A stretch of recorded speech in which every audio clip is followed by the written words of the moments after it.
Hello बच्चों। आज हम इसका अगला पार्ट करते हैं। केमिस्ट्री का फर्स्ट चैप्टर जो है रसायन विज्ञान की कुछ मूलभूत अवधारणाएं है ना। 1.2.1 द्रव्य की अवस्थाएं, स्टेट्स ऑफ मैटर है ना। अब ये सबको पता ही है बेटा कि द्रव्य जो होता है द्रव्य मैटर है ना। द्रव्य और द्रव में अंतर होता है ना। द्रव्य क्या होता है मैटर होता है और द्रव क्या होता है लिक्विड है ना। तो ये तीनों चीज़ें किस में आती हैं? द्रव्य में आती हैं है ना। तो द्रव भी द्रव्य का एक भाग है। ठोस में क्या होता है बेटा इसका देखो, कण पास पास होते हैं, द्रव में थोड़े दूर दूर होते हैं और गैस में बहुत दूर दूर होते हैं। ठोस का आकार निश्चित होता है, इसका आयतन भी निश्चित होता है ना। इसका आयतन तो निश्चित होता है लेकिन इसका आकार निश्चित नहीं होता है ना। ये जिस बर्तन में रखोगे आप उसी का आकार ले लेगा। आयतन क्यों निश्चित है बेटा? कि ऐसे समझो आप ये है ना, माना जैसे ये तेल है ना, द्रव जो है, तो चाहे इसको कटोरी में रखो या गिलास में रखो है ना, या कोई दूसरी भगोनी में रखो आप, ये तेल ही रहेगा। ना ये पतला होगा ये ना ये गाढ़ा होगा, जैसा था वैसा ही रहेगा। बर्तन पे ये डिपेंड नहीं करेगा। उसकी आकृति जरूर ले लेगा ये है ना, लेकिन इसके गाढ़ेपन में और इसका पतलापन जो है वो सेम रहेगा। ठीक है ना, जैसा है ये वैसा ही रहेगा, ना गाढ़ा होगा ना पतला होगा। लेकिन जो ये गैस है ना, तो बेटा इस गैस को देखो, जैसे अभी ये एक इसमें रखी हुई है, कोई फ्लास्क में भरी हुई है। अगर माना तुम इसको कोई गुब्बारे में भर दोगे तो एक गुब्बारे का आकार ले लेगी और ये जो कण है ये क्या हो जाएंगे? दूर दूर हो जाएंगे। इसमें तो नहीं हुए ना, जैसे कटोरी में भरो चाहे गिलास में भरो चाहे भगोनी में भरो, द्रव के कण जैसे थे वैसे ही रहेंगे ये है ना। लेकिन ये गैस के जो हैं ये दूर दूर हो जाते हैं ना। अगर माना इस गैस को तुम एक कमरे में छोड़ दोगे तो ये कमरे के अंदर फैल जाएंगे है ना। समझे ना बात? लेकिन अगर इस द्रव को आप एक कमरे में डाल दोगे तो कण उतने ही रहेंगे, कण उतने ही पास पास ही ये रहेंगे इसके। ठीक है ना, वो आकार भले ही उनका चेंज हो जाए, लेकिन ऐसा नहीं भाई द्रव जो पहले माना तेल जो है ना वो गाढ़ा था और अब कमरे में डालते ही क्या हो गया? वो पतला हो गया, ऐसा नहीं होगा। लेकिन ये गैस जो है वो पतली हो गई। ठीक है ना। तो ये इसमें आगे इसी का ही वर्णन ये कर रखा है कि ठोस का आकार, आयतन जो है और आकार निश्चित होता है। ठीक है ना, और द्रव का आयतन निश्चित होता है लेकिन आकार निश्चित नहीं होता। पात्र का आकार ले लेता है ये। गैस का कुछ भी निश्चित नहीं होता, पूरे आयतन में क्या हो जाती है? ये फैल जाती है। ठीक है ना, तो ये इसमें समझा रखा है। फिर देखो बेटा ये दिखाया इसमें कि इस तरह से अवस्थाओं का परिवर्तन होता है। ठोस को गर्म करते हैं द्रव, द्रव को गर्म किया गैस, गैस को ठंडा किया द्रव, द्रव को ठंडा किया ठोस। ठीक है, अब आते हैं हम द्रव्य के वर्गीकरण पे है ना, क्लासिफिकेशन ऑफ मैटर है ना। तो द्रव्य को देखो बेटा मिश्रण और शुद्ध पदार्थ है ना, मिश्रण और शुद्ध पदार्थ। फिर मिश्रण में समांगी मिश्रण और विषमांगी मिश्रण, और शुद्ध पदार्थ में आते हैं तत्व और यौगिक। ठीक है ना। अब जैसे देखो द्रव्य में मिश्रण और शुद्ध पदार्थ। शुद्ध पदार्थ का मतलब होता है बेटा जिसमें सिर्फ एक ही तरह के पार्टिकल्स हों, वो शुद्ध पदार्थ है।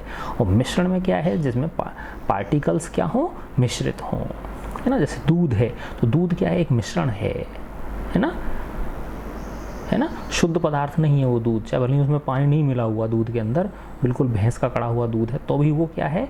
एक मिश्रण है। क्यों है? क्योंकि उसके अंदर देखो क्या है बेटा? वसा है उसके अंदर है ना, प्रोटीन्स भी हैं उसके अंदर है ना, और उसमें विटामिन्स भी हैं और उसके अंदर पानी भी है। ठीक है ना। लेकिन शुद्ध पदार्थ जैसे आपने आयरन की कोई छड़ ली, बिल्कुल शुद्ध आयरन की छड़, तो वो शुद्ध हो गया। ठीक है ना। अब मिश्रण में भी जैसे हवा है, हवा भी क्या है? एक मिश्रण है। ठीक है ना। तो ऑक्सीजन हो गई, नाइट्रोजन हो गई, आर्गन हो गई, इस तरह की गैसेस हैं।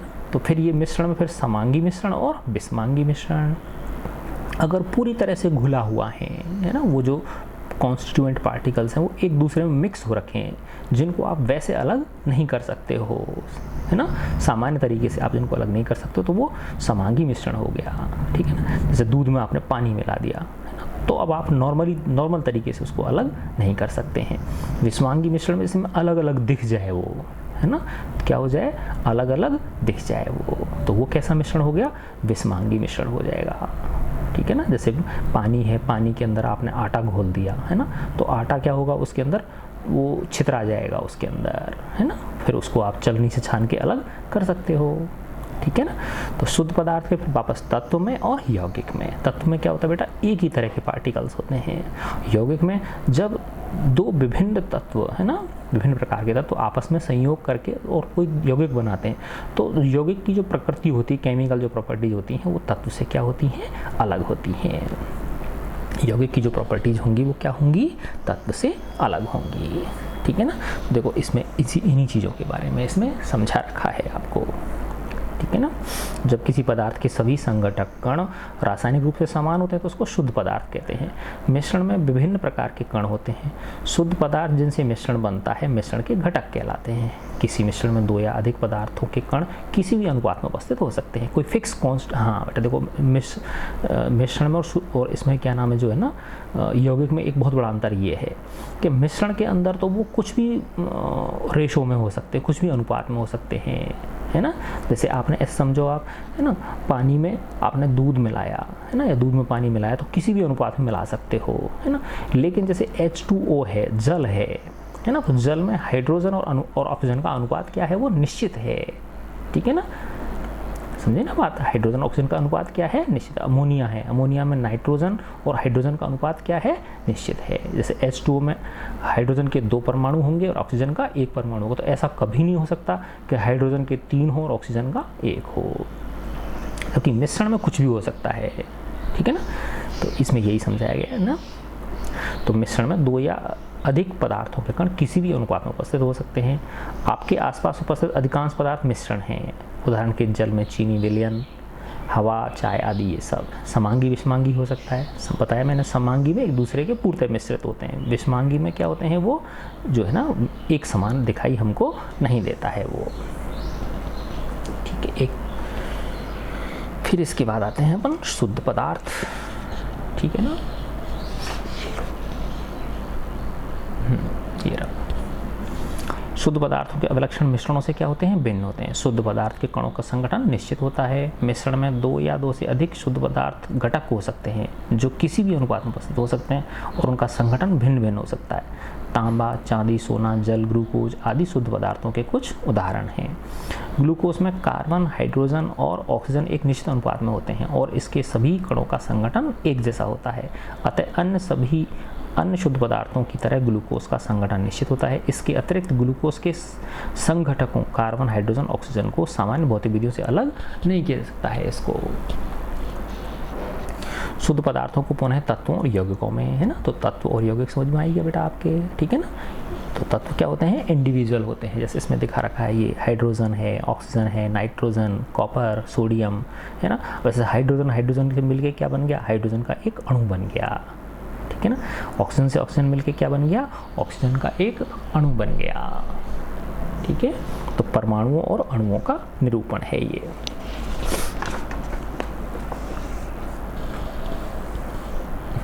अब देखो बेटा, ये जब भिन्न तत्वों के 2 या 2 से अधिक परमाणु एक निश्चित अनुपात में संयोजित होते हैं तब यौगिक का एक अणु प्राप्त होता है। ठीक है ना, तब हमको यौगिक का क्या प्राप्त होता है, एक अणु प्राप्त होता है। किसी यौगिक के घटकों को भौतिक विधियों द्वारा सरल पदार्थों में पृथक नहीं किया जा सकता है ना। यानी सिंपल विधि से, भौतिक विधि से आप जैसे छान के, है ना, माना पानी को छानो और हाइड्रोजन और ऑक्सीजन को आप अलग नहीं कर सकते। ठीक है ना, चीनी है, चीनी को छाना आपने तो कार्बन, हाइड्रोजन और ऑक्सीजन को अलग नहीं कर सकते। उन्हें पृथक करने के लिए रासायनिक विधियों का उपयोग करना पड़ता है। जल, अमोनिया, कार्बन डाइऑक्साइड, चीनी आदि यौगिकों के कुछ उदाहरण हैं। जल और कार्बन डाइऑक्साइड के अणुओं को इसमें देखो H2O और ये CO2। ठीक है बेटा, तो इस तरह से अब इनकी प्रॉपर्टीज भी अलग होती हैं, है ना। अब जैसे ये देखो बेटा, ऑक्सीजन और हाइड्रोजन से मिलके क्या बन रहा है, जल बन रहा है ना। ऑक्सीजन क्या है बताओ, ये दहन में सहायक है, जलने में सहायक है। ठीक है ना, हाइड्रोजन क्या है, ये ज्वलनशील है ना। और जब ये दोनों मिलके जब जल बनता है, ठीक है ना, तो उनकी जल की प्रवृत्ति कैसी होती है, बुझाने वाली होती है। देखो तो अलग हो गया कि नहीं हो गया। यानी जो इसके अंदर जल में जो 2 मूलभूत घटक हैं, हाइड्रोजन और ऑक्सीजन, उनके गुण विपरीत हैं दोनों के। ऑक्सीजन जलने में सहायक है, हाइड्रोजन खुद जलती है। और जबकि इनसे जो मिलकर बनने वाला पदार्थ है H2, वो उसकी प्रवृत्ति बिल्कुल ही अलग है। वो आग को बुझाने में सहायक है ना। तो जो यौगिक होते हैं उनकी रासायनिक प्रकृति उनके संघटक परमाणुओं से भिन्न होती है, ठीक है ना। तो यही चीज़ इसमें आगे दिखा रखा है आपको, ठीक है बच्चों। अब बेटा अपन इस पे आते हैं, देखो द्रव्य के गुणधर्म और उनका मापन। प्रत्येक पदार्थ के विशिष्ट या अभिलाक्षणिक गुणधर्म होते हैं। इन गुणधर्मों को दो भागों में बांट सकते हैं, भौतिक गुणधर्म और रासायनिक गुणधर्म। भौतिक गुणधर्म में आते हैं रंग, गंध, गलनांक, क्वथनांक, घनत्व। गलनांक को मेल्टिंग पॉइंट बोलते हैं और क्वथनांक को बॉइलिंग पॉइंट बोलते हैं, घनत्व को डेंसिटी बोलते हैं। रासायनिक गुणों में संघटन है ना, उसका कंपोजिशन, ज्वलनशीलता, इन्फ्लेमेबिलिटी, अम्ल, क्षार है ना, एसिड, बेस इत्यादि की के साथ अभिक्रियाशीलता, उनकी रिएक्शन की क्या स्थिति है, ठीक है ना। भौतिक गुणधर्म को पदार्थ की पहचान या संगठन को परिवर्तित किए बिना मापा देखा जा सकता है।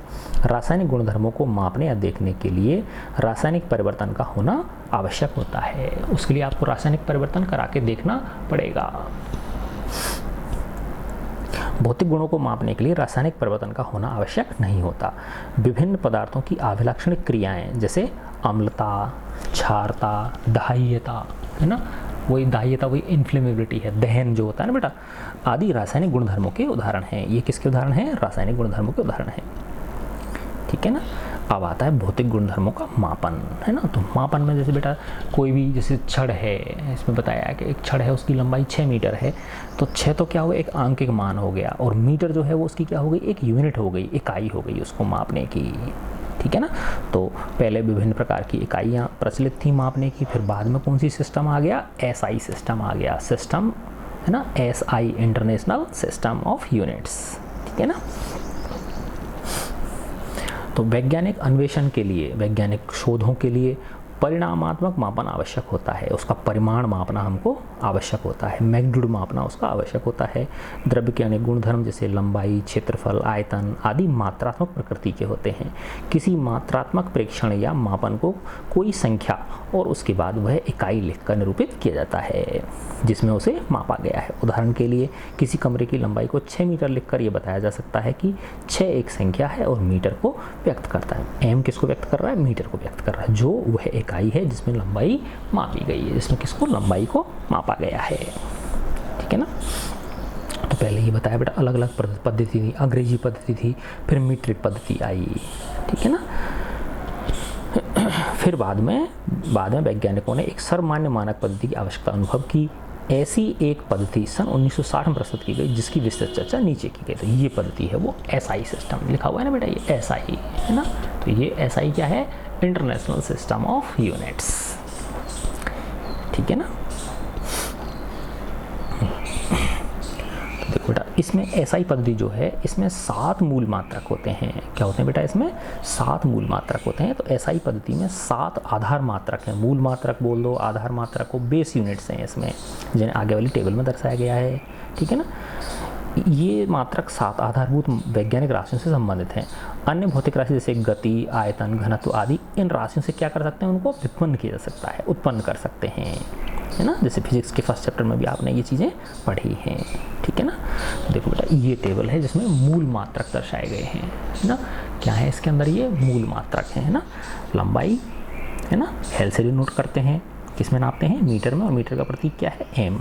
द्रव्यमान है ना, प्रतीक क्या है, मास m, और किलोग्राम इसका मात्रक और केजी से। समय t और सेकंड, विद्युत धारा I और एम्पियर। ऊष्मा गतिक तापक्रम है ना, थर्मोडायनेमिक टेम्परेचर, T किसमें नापते हैं, केल्विन में, प्रतीक क्या है, K। पदार्थ की मात्रा, अमाउंट ऑफ सब्सटेंस, N से करते हैं, और मोल, MOL, मोल। ज्योति तीव्रता है ना, IV, कैंडेला से नापते हैं, और CD, ठीक है बेटा। फिर इसके बाद में है ये देखो परिभाषाएं दे रखी हैं इसकी, तो इनके लिए आपको चिंतित होने की ज़रूरत नहीं है कि भाई इनको याद करने की आवश्यकता आपको नहीं है, ठीक है ना। अपन आगे चलते हैं, ठीक है। और ये जो इस तरह के बॉक्स में जो चीज़ें दी हुई हैं बेटा है ना, इनको आप पढ़ लेना, ठीक है ना। SSC मापन के राष्ट्रीय मानकों का अनुरक्षण, इनको आप एक बार पढ़ लेना, ठीक है ना। अब देखो इसमें एक टेबल ये दे रखी है ना, SI पद्धति में उत्पन्न पूर्व लग्न प्रयोग तो पूर्व लग्न जो होते हैं, है ना। तो देखो ऐसे देखो आप यहाँ से देखो, ये इस जगह से है ना, कि अगर डेसी है ना, तो डेसी तो क्या होता है बेटा, 10 का भाग दे दो उसमें। 10 का भाग देने का मतलब क्या हो गया, 10 की घात -1, है ना। जैसे 1 मीटर है ना, और डेसीमीटर, तो डेसीमीटर बराबर क्या हो गया, 10 की घात -1 मीटर। समझ गए ना बात, है ना।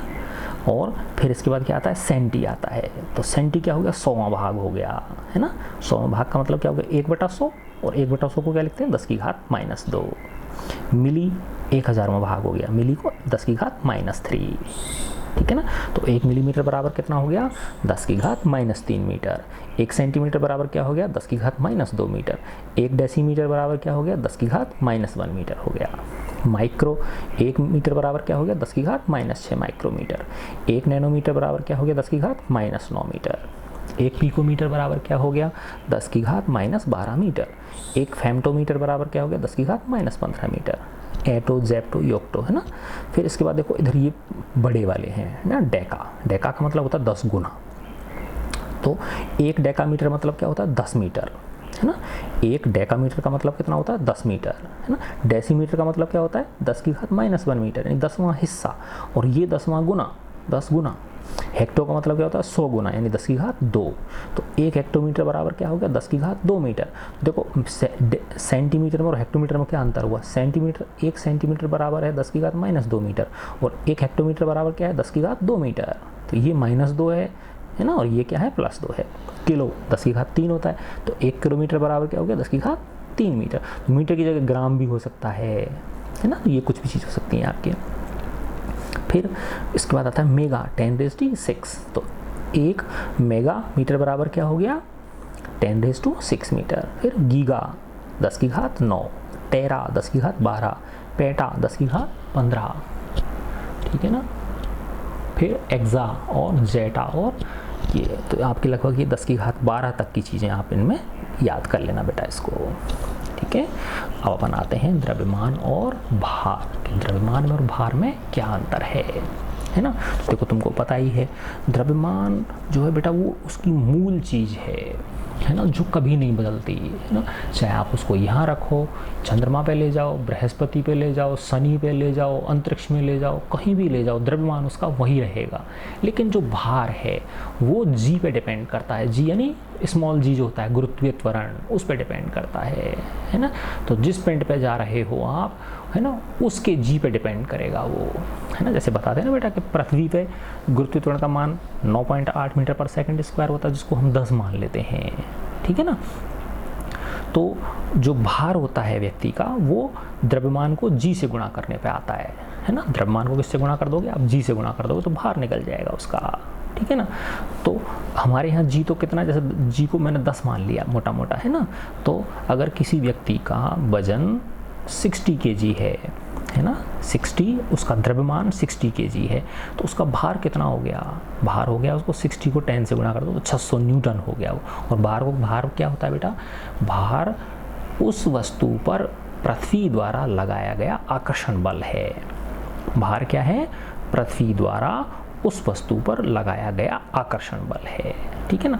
तो 60 किलोग्राम द्रव्यमान के एक व्यक्ति पे है, पृथ्वी कितना बल लगाएगी, mg बल लगाएगी। तो कितना हो गया बेटा वो, m यानी 60 है, g 10 हो गया, तो 60 गुणा 10 करोगे तो 600 न्यूटन का बल लगाएगी। और बल का मात्रक ही तो न्यूटन होता है, ठीक है ना। अब वही व्यक्ति अगर चंद्रमा पे चला जाएगा, तो चंद्रमा पे क्या होता है, 1/6 होता है g का मान। जो पृथ्वी है उस पे g का मान है उसका 6वां हिस्सा होता है, ठीक है ना। तो इसका मतलब क्या हो गया, जैसे यहाँ पे क्या है, 10 है, तो 10/6 हो गया कि नहीं हो गया चंद्रमा के ऊपर।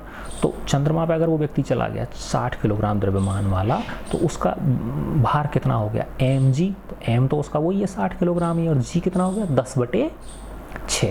तो 60 गुणा 10/6, तो 60 से 6 कितनी बार कट जाएगा, 10 बार। तो 10 गुणा 10 कितना हो गया, 100। तो 100 न्यूटन ही रह गया उसका भार। जो उस व्यक्ति का भार पृथ्वी पर कितना था, 600 न्यूटन था, वो चंद्रमा पे जाके कितना रह गया, उसका भार 100 न्यूटन रह गया, यानी 1/6 हिस्सा ही रह गया, ठीक है ना। तो ऐसे ही जब और अंतरिक्ष में चले जाते हैं तो भारहीनता की स्थिति आ जाती है, यानी शून्य हो जाता है व्यक्ति का भार, वस्तुओं का भार, व्यक्ति का भार क्या होता है, शून्य होता है। क्यों हो जाता है, क्योंकि वहाँ जी क्या हो गया, जीरो हो गया। तो m चाहे कितना भी हो, उसका द्रव्यमान कितना भी हो, जी जब जीरो है तो उस द्रव्यमान को जब जी से गुणा करोगे, जीरो से गुणा करोगे तो क्या आ जाएगा, जीरो ही आ जाएगा। तो इसीलिए कहते हैं बेटा कि अंतरिक्ष में किसकी स्थिति होती है, भारहीनता की स्थिति होती है, वेटलेसनेस की स्थिति होती है। ठीक है ना। तो यही द्रव्यमान और भार में अंतर दिखाया गया है इसके अंदर। ठीक है ना। तो किसी पदार्थ का द्रव्यमान उसमें उपस्थित द्रव्य की मात्रा है, जबकि किसी वस्तु का भार उस पर लगने वाला गुरुत्व बल है। किसी पदार्थ का द्रव्यमान स्थिर होता है, परंतु उसका जो भार गुरुत्व में परिवर्तन के कारण एक स्थान से दूसरे स्थान पर अलग अलग हो सकता है। आप इन दोनों शब्दों के प्रयोग पर विशेष ध्यान रखना चाहिए। नॉर्मली अपन कहते हैं ना कितना वजन है इसमें, तो वो वजन जो है ना, कहते हैं ना इसका 60 किलोग्राम वजन है, तो वो बेटा जो अपन नाप रहे हैं ना, तो वो क्या है, उसका द्रव्यमान है। वो क्या है, उसका द्रव्यमान है। जब उसको जी से गुणा करोगे आप, तो फिर वो क्या निकल जाएगा, उसका भार निकल जाएगा। ठीक है। तो इन शब्दों के प्रयोग पर हमको क्या देना चाहिए, विशेष ध्यान देना चाहिए। ठीक है। किसी प्रयोगशाला में किसी पदार्थ के द्रव्यमान के अधिक यथार्थपरक मापन के लिए वैशेषिक तुला, है ना। तो देखो अगर किसी ऐसे दे रखा है कि किसी व्यक्ति का, है ना, भार 60 किलोग्राम है, तो वो भार नहीं है, वो नेचुरली क्या है, उसका द्रव्यमान ही है ना। और अगर वो ऐसे कहता है कि किसी व्यक्ति का वो भार 60 न्यूटन है, तो फिर इसका मतलब उसमें जी का गुणा किया हुआ है। ऑलरेडी उसमें किसका गुणा किया हुआ है बेटा, जी का गुणा किया हुआ है। ये ध्यान रखने वाली चीज़ होती है हमको, है ना, कि वो क्या कह रहा है आपसे, है ना।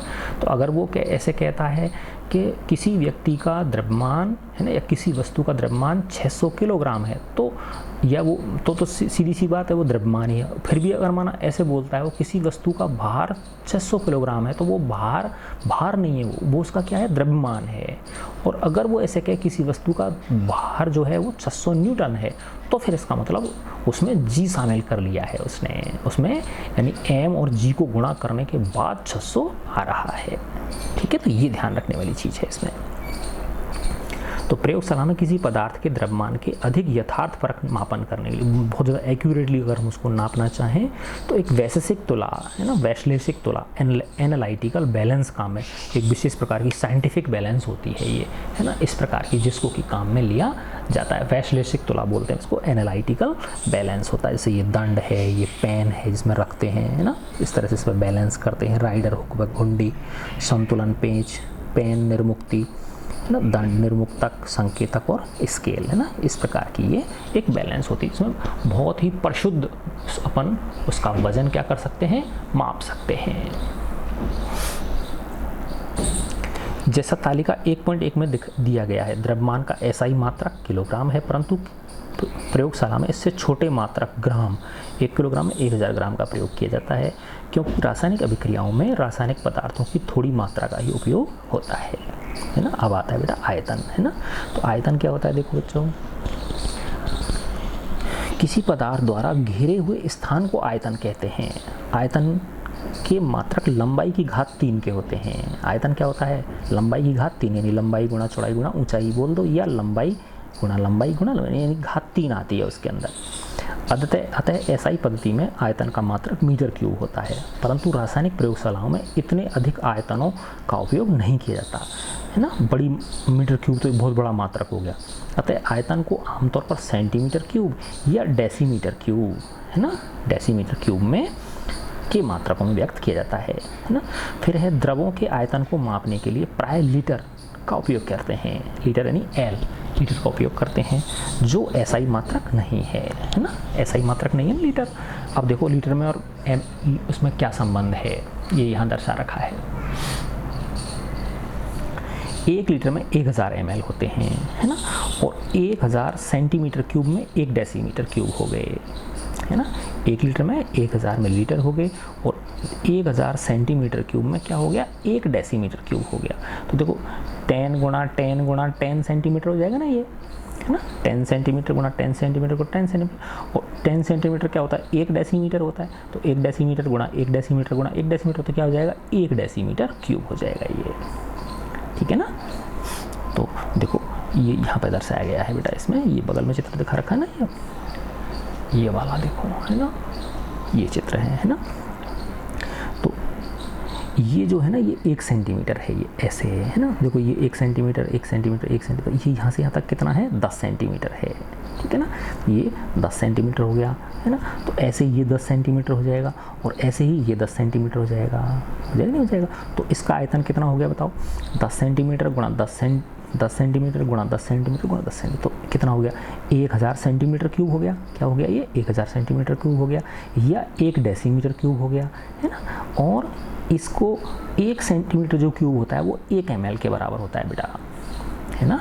1 सेंटीमीटर क्यूब यानी 1 सेंटीमीटर ऐसे, 1 सेंटीमीटर ऐसे, और 1 सेंटीमीटर, यानी ऐसे समझो एक बहुत छोटा सा बर्तन बनाया आपने, है ना। एक छोटा सा बर्तन बनाया जो 1 सेंटीमीटर तो क्या है, लंबा है, 1 सेंटीमीटर चौड़ा, 1 सेंटीमीटर ऊंचा है ना। ऐसा छोटा सा बर्तन बना लिया आपने, है ना, घन बन गया, 1 सेंटीमीटर लंबा, 1 सेंटीमीटर ऊंचा, 1 सेंटीमीटर चौड़ा, है ना। उसके अंदर जो पानी भराएगा, है ना, कोई भी द्रव आएगा, वो 1 मिलीलीटर आएगा। कितना आएगा बेटा, 1 मिलीलीटर। तो 1 सेंटीमीटर क्यूब आयतन 1 मिलीलीटर के बराबर होता है ना, है ना बात समझ में। तो 1 सेंटीमीटर क्यूब किसके बराबर हो गया, 1 मिलीलीटर के बराबर हो गया। तो 1000 सेंटीमीटर क्यूब किसके बराबर हो जाएगा, 1000 मिलीलीटर के हो जाएगा। और 1000 मिलीलीटर क्या होता है, 1 लीटर होता है। तो क्या हो गया बेटा, 1000 सेंटीमीटर क्यूब बराबर क्या हो गया, 1 लीटर हो गया, है ना बात समझ में, ठीक है। अब आते हैं अपन घनत्व पे, डेंसिटी, ठीक है ना। ये घनत्व दिखा रखा है इसमें। घनत्व क्या होता है, द्रव्यमान बटे आयतन, है ना। तो मास बटे वॉल्यूम, ठीक है। तो किसी पदार्थ का घनत्व तो उसके प्रति इकाई आयतन का द्रव्यमान होता है ना। यानी द्रव्यमान में प्रति इकाई आयतन का भाग दे दोगे तो क्या निकल जाएगा, घनत्व निकल जाएगा, डेंसिटी निकल जाएगी। डेंसिटी के एसआई मात्रक इस प्रकार प्राप्त किए जाते हैं। तो द्रव्यमान का एसआई मात्रक बटे आयतन का एसआई मात्रक। तो ऊपर आ गया केजी और नीचे आ गया मीटर क्यूब। तो किलोग्राम पर मीटर क्यूब बोल दो, या किलोग्राम मीटर की घात -3 बोल दो, ठीक है ना। अब ये क्या है, एक बड़ा मात्रक है, तो किलोग्राम की जगह क्या लेते हैं, ग्राम लेते हैं, और मीटर की जगह क्या लेते हैं, सेंटीमीटर लेते हैं। तो इसको बोल सकते हैं ग्राम पर सेंटीमीटर क्यूब, या ग्राम सेंटीमीटर -3, है ना। तो ग्राम सेंटीमीटर -3 में भी इसे व्यक्त कर देते हैं, है ना। और देखो बेटा इधर दिखा रखे हैं ये आयतन मापने वाले विभिन्न उपकरण हैं। देखो इस तरह की ब्यूरेट होती है ना। जैसे इसमें ये मिलीलीटर नापने का है, ये किसको नापने का है, ये मिलीलीटर नापने का है। फिर ये पिपेट होती है, ये 25 मिलीलीटर की होता है, यानी यहाँ तक फुल भर रहा है तो कितना आता है, इसमें 25 मिलीलीटर आता है। ये ग्रेजुएटेड सिलेंडर होता है, 100 ml आ जाता है इसके अंदर, है ना। तो इस तरह से इसमें वो जो है ना मार्किंग हो रखी होती है ना। 10 ml, 20 ml, 30 ml, है ना। ये रासायनिक गणना जो करते हैं ना उनमें काम आते हैं अपन को, है ना। ऐसे ये आयतन मापी फ्लास्क है, वॉल्यूमेट्रिक फ्लास्क है। इसका पूरे में कितना आता है, इसमें 1 लीटर आता है, ठीक है ना। ये कुछ विशेष उपकरण हैं। अच्छा, इसके बाद आते हैं अपन ताप पे आते हैं, टेम्परेचर पे आते हैं, ठीक है बेटा। देखो टेम्परेचर में क्या है, ताप को मापने के 3 पैमाने हैं। एक तो होता है डिग्री सेल्सियस, डिग्री फ़ारेनहाइट, और एक होता है केल्विन, ठीक है ना। यहाँ केल्विन एसआई मात्रक है, आया था ना उसमें जो 7 मूल मात्रक थे। तो थर्मोडायनेमिक टेम्परेचर था, ऊष्मागतिक तापमान का क्या था, केल्विन था। तो इन पैमानों पर आधारित तापमापियों को चित्र इसमें दिखाया गया है। साधारण सेल्सियस पैमाने वाले तापमापियों को 0 से 100 डिग्री सेल्सियस तक अंशांकित किया जाता है, ग्रेजुएटेड किया जाता है, इसको कैलिब्रेटेड किया जाता है। यानी जो है ना इसे वो लगाते हैं, है ना, मार्किंग करते हैं ना। अंशांकित का मतलब क्या होता है, मार्किंग करना उनके ऊपर, है ना। देखो ये सेल्सियस वाला है ना, तो यहाँ 0 से लेकर कहाँ तक होता है, ये 100 तक होता है, ठीक है। जहाँ ये दोनों ताप क्रम से जल के हिमांक और क्वथनांक हैं, है ना। तो 0 डिग्री सेल्सियस ये जल का हिमांक होता है। हिमांक यानी बर्फ़ जमती है, इस पर क्या जम जाती है, बर्फ़ जम जाती है, ठीक है ना। और जो 100 डिग्री सेल्सियस है ये क्या है, इसका क्वथनांक हो गया, बॉइलिंग पॉइंट हो गया, ठीक है ना। फ़ारेनहाइट पैमाने पर 32 डिग्री फ़ारेनहाइट और 212 डिग्री फ़ारेनहाइट, है ना। तो अब ये दूसरा क्या है, फ़ारेनहाइट का पैमाना है, ये फ़ारेनहाइट स्केल है। तो 0 डिग्री सेल्सियस में किसके बराबर होता है, 32 डिग्री फ़ारेनहाइट के बराबर होता है। और इसका 100 डिग्री सेल्सियस किसके बराबर होता है, 212 डिग्री फ़ारेनहाइट के बराबर होता है। तो अगर सेल्सियस स्केल में लोगे आप तो उसका जो फ्रीजिंग पॉइंट है वो 0 डिग्री सेल्सियस आएगा। और अगर फ़ारेनहाइट में लोगे तो फ्रीजिंग पॉइंट जो है वो कितना आएगा, 32 डिग्री फ़ारेनहाइट आएगा। सेल्सियस स्केल में लोगे तो बॉइलिंग पॉइंट 100 डिग्री सेल्सियस आएगा, और अगर फ़ारेनहाइट स्केल पे लोगे तो बॉइलिंग पॉइंट कितना आएगा, 212 डिग्री फ़ारेनहाइट आएगा। ठीक है ना। इन दोनों पैमानों पर ताप एक दूसरे से निम्नलिखित रूप से समझ, तो देखो ये एक फॉर्मूला होता है F बराबर 9/5C + 32, है ना। इससे आप आपस में चेंज कर सकते हो। अगर C दे रखा है तो F में निकाल सकते हो, फ़ारेनहाइट में निकाल सकते हो, और F दे रखा है तो उसका मान किस में निकाल सकते हो, आप C में निकाल सकते हो। ये एक रिलेशन देता है। फिर तीसरा पैमाना है केल्विन पैमाना, जो कि SI मात्रक है। तो केल्विन पैमाना सेल्सियस पैमाने से इस प्रकार समझ, तो K बराबर होता है बेटा C + 273.15, है ना। तो जो सेल्सियस दे रखा है उसमें 273.15 जोड़ दोगे तो केल्विन निकल जाएगा, है ना। तो 0 डिग्री सेल्सियस लिया अगर आपने, है ना, तो 0 डिग्री सेल्सियस किसके बराबर होगा, तो ये 0 हो जाएगा, तो K बराबर 273.15 हो गया कि नहीं हो गया। देखो यहाँ दिखा रखा है, ये जो 0 डिग्री सेल्सियस है आपका, है ना, ठीक है ना। तो ये 0 डिग्री सेल्सियस ये केल्विन पैमाने पे कितने के बराबर है, 273.15 केल्विन के बराबर है ना। और अगर आप C 100 लोगे तो 100 + 273 के तो 373.15, तो देखो ये आ रहा है 100 डिग्री सेल्सियस किसके बराबर हो गया, 373 केल्विन के बराबर, 373.15 या 373 मान लिया इसने इसको मोटा मोटा, ठीक है ना। तो ये तो फ़ारेनहाइट और सेल्सियस को रिलेट करने का है, और ये केल्विन और सेल्सियस को रिलेट करने वाला फॉर्मूला है। ठीक है बेटा। इसके बाद फिर आता है ये आपके मापन में अनिश्चितता। ठीक है। तो मैंने बताया था ना बेटा, अपन इस पार्ट के कितने छोटे छोटे वीडियोस करेंगे। ठीक है बच्चों, गॉड ब्लेस यू ऑल बेटा।